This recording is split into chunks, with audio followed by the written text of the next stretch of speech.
نحمده ونصلي ونسلم على رسوله الكريم أما بعد أعوذ بالله من الشيطان الرجيم بسم الله الرحمن الرحيم كل الطعام كان حلا لبني إسرائيل إلا ما حرم إسرائيل على نفسه من قبل أن تنزل التوراة قل فأتوا بالتوراة فاتلوها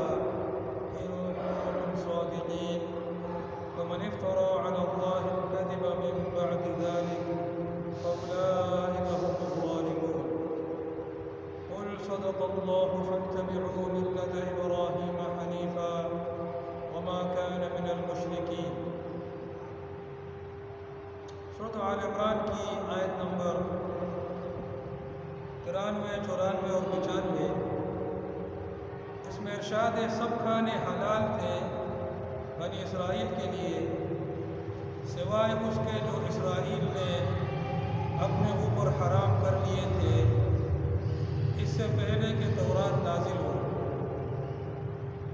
آپ فرما دیجئے کہ تم تورات لے کر آؤ پھر اس کو پڑھو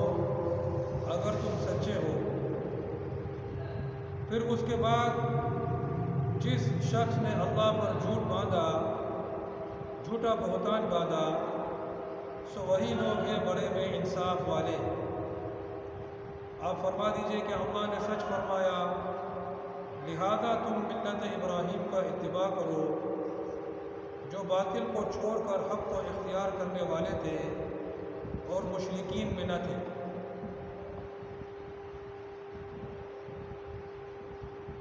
یہ جو آیتیں ہیں یہودی جو تھے انہوں نے آپ علیہ السلام پر اعتراض کیا کہ آپ علیہ السلام ملت ابراہیمی پر ہونے کا دعویٰ کرتے ہیں لیکن آپ جو ہیں وہ اونٹ کا گوشت کھاتے ہیں اور اونٹ کا دودھ پیتے ہیں، حالانکہ ابراہیم علیہ السلام پر یہ چیزیں حرام تھیں. تو اس کے جواب میں رسول پاک علیہ السلام نے فرمایا کہ نہیں، ایسی کوئی بات نہیں ہے. ابراہیم علیہ السلام پر یہ چیزیں حلال تھیں، اونٹ کا گوشت اور اونٹ کا دودھ. تو انہوں نے یہ دعویٰ کیا کہ نہیں، یہ صحیح نہیں ہے، بلکہ یہ جو چیزیں ہم حرام سمجھتے ہیں وہ ان پر بھی حرام تھی. اللہ سبحانہ و تعالیٰ نے ان کے رد میں یہ آیت نازل فرمائی کہ سب کھانے جو ہیں وہ بنی اسرائیل کے لیے حلال تھے سوائے اس کے جو یعقوب علیہ السلام یعنی اسرائیل ان کا لقب تھا انہوں نے اپنے اوپر حرام کر لی تھی. اس کی تفصیل یہ ہے کہ حضرت یعقوب علیہ السلام کو عرق النساء کی تکلیف تھی، تو انہوں نے یہ نظر مانی کہ اگر وہ شفا یاب ہو گئے تو جو محبوب چیز ہے ان کو کھانے کی وہ چھوڑ دیں گے. اور ان کی شریعت میں جب انہوں نے ایسا کیا اور یہ اگر بات صحیح ہے تو ظاہر ہے ان کی شریعت میں اس طرح کرنا جائز ہوگا. تو انہوں نے یہ نظر مانی کہ میرے جو تکلیف ہے عرق النساء کی، اگر اللہ مجھے شفا دے دے گا اس تکلیف سے تو میں اپنی محبوب چیز کو چھوڑ دوں گا. تو جب وہ شفا یاب ہو گئے تو ان کی محبوب چیز جو تھی وہ اونٹ کا گوشت تھا اور اونٹ کا دودھ تھا، تو وہ انہوں نے چھوڑ دیا اس نظر کی بنیاد پر. تو گویا اپنے اوپر اپنی طرف سے جو ہے وہ اس کو منع کر دیا، اور پھر یہی چیز جو ہے ان کی اولاد کے اندر روایتاً جاری رہی.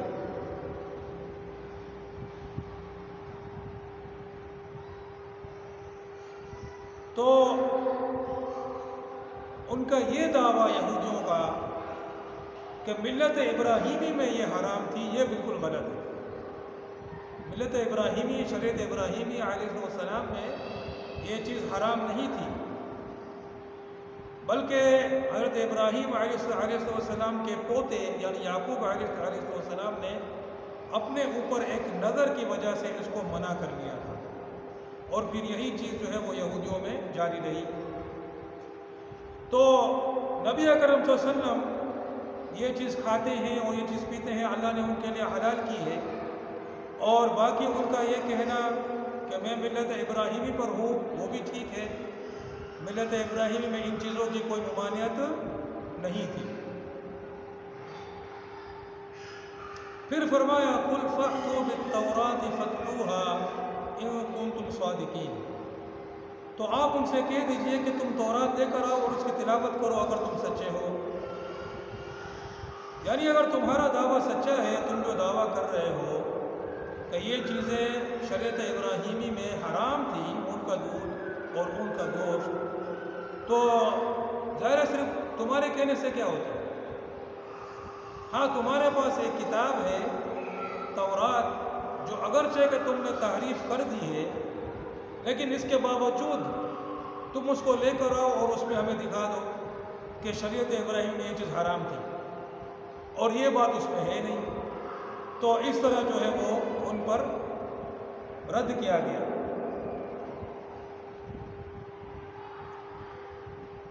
لکھتے ہیں کہ وہ لوگ تورات لا کر سنانے کی ہمت نہ کر سکے اور مبہوت رہ گئے،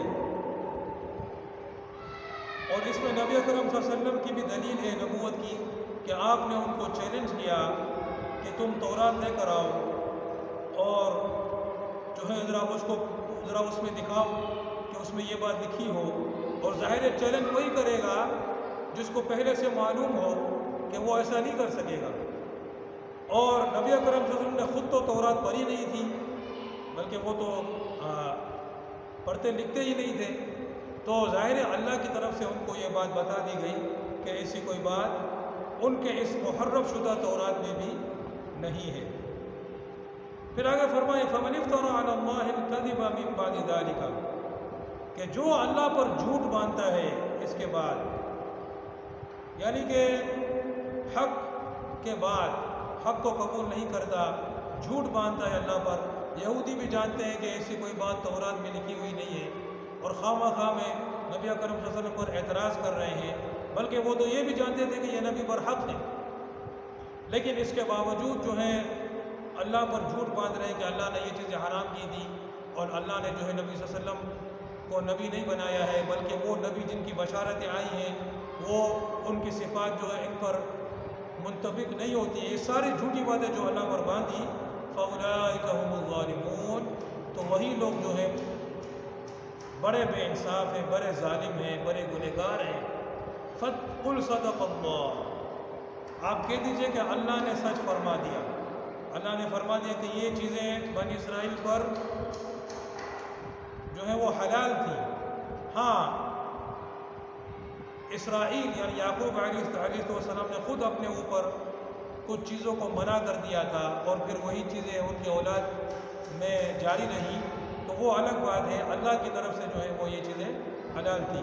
اللہ نے سچ فرما دیا۔ فَاتَّبِعُوا مِلَّةَ إِبْرَاهِيمَ حَنِيفًا، لہٰذا تم ابراہیم کی ملت کا اتباع کرو، جو کہ ابھی نبی محمد صلی اللہ علیہ وسلم کی اتباع کے اندر محدود ہے، یعنی کہ ان کی اتباع کرو گے تو پھر ملت ابراہیمی کی اتباع ہوگی، اگر ان کی اتباع نہیں کرو گے تو پھر ظاہر ہے کسی بھی نبی کی ملت کی اتباع نہیں ہوگی، کیونکہ ایک نبی کا انکار تمام نبیوں کا انکار ہے، اور جو ہر نبی کو ماننے کا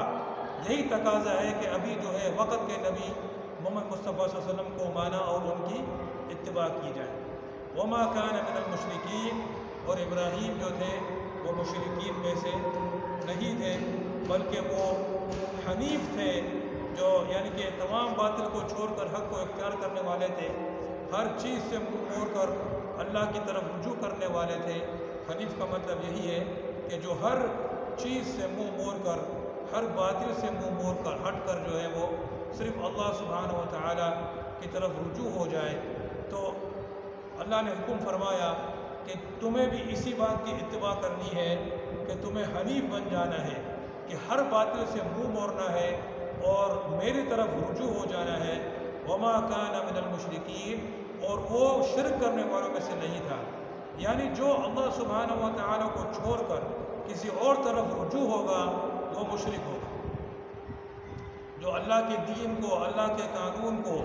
اللہ کے اتارے ہوئے نظام کو چھوڑ کر کسی اور نظام کی طرف، کسی اور قانون دستور کی طرف رجوع کرے گا وہ اللہ سبحانہ و تعالیٰ کے ساتھ شرک کرنے والا ہوگا، اور جو ان سب کو چھوڑ کر اللہ کی طرف رجوع کرے گا وہ ملت ابراہیمی حنیفی پر ہوگا۔ اللہ پاک ہم سب کو اس پر چلنے کی توفیق عطا فرمائے۔ وآخر دعوانا ان الحمد للہ رب العالمین۔